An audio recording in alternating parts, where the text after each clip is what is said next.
Picture for you. Before I was a corporate lawyer, I was a banker.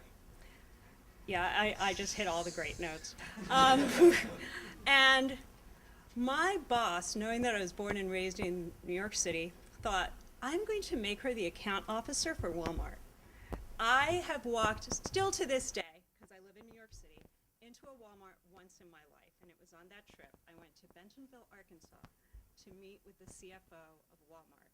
So picture this, me, not white, not a man, you may have noticed those things, in a Tahari-tailored gray suit, long skirt to the floor, curly hair, New York / pretentious English accent, which I put on now and then, walking into the offices. And as David already told you, corporate offices of Walmart do not look like corporate offices of Enron, which I've also been to, or corporate offices of EDS or the Associates, which no longer exists, or name your corporation. They don't look like that. They are linoleum floors. Someone mentioned linoleum floors. The linoleum floors are not just in Walmart. They're in Walmart's offices. I'm sitting in cafeteria-style chairs under fluorescent lights with linoleum floors in my beautiful suit, waiting to meet the CFO of Walmart, who comes out in a short-sleeved plaid shirt, which, yes, horrifying to me. And there I am, dressed to the nines, and we start speaking, and that's what everyone else looks like. And then I realize this is not the corporation I've been dealing with everywhere else. It is also not the corporation I want to deal with as a banker, because they will not let me make a penny. He also said he was surprised I spoke English pretty good for a New Yorker, but that's a separate story. So I walked away from there hating Walmart. And now I think back to that.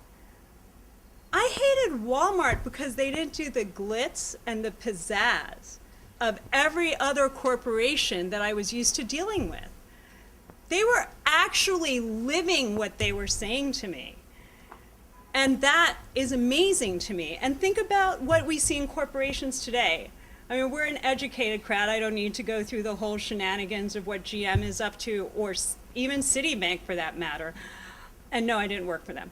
But I'm talking about people who are saying, you know what, we're not just doing this to our workers or whatever. We're not just keeping costs down at one level. We're keeping it down at every level. And that cost cutting and cost saving is passed on to the consumer, and the gain is passed on to the shareholder. You okay? I'll take it. So you hate Walmart because... No, I hated. Excuse me. I'm much older than you are. I also have a past tense. You hated... I once denied that in a debate. You hated Walmart because they didn't have nice chairs. We hate Walmart because they tear up communities and manipulate the tax code.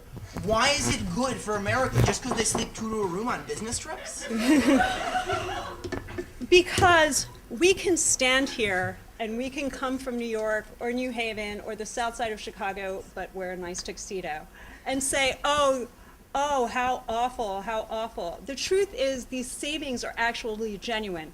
When you're a mother who has to go and get her shopping done, if you can go for just 1 hour to one place and do all your shopping and save money while doing it, it is ultimately good for America. And when we're talking about who can actually go work there, and the lack of diversity, actually the greeters are retirees. The greeters are disabled. In terms of women working at Walmart, 40% of the managers and officers at Walmart are women. Women get $4.8 billion of the supply chain.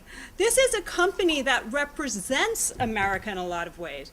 The unions topic hasn't come up somehow yet. I expect it will. But a lot of the complaints I'm hearing from the opposing side are, Walmart does this, Walmart does that. The exact phrase was they operate in an environment and a specific context.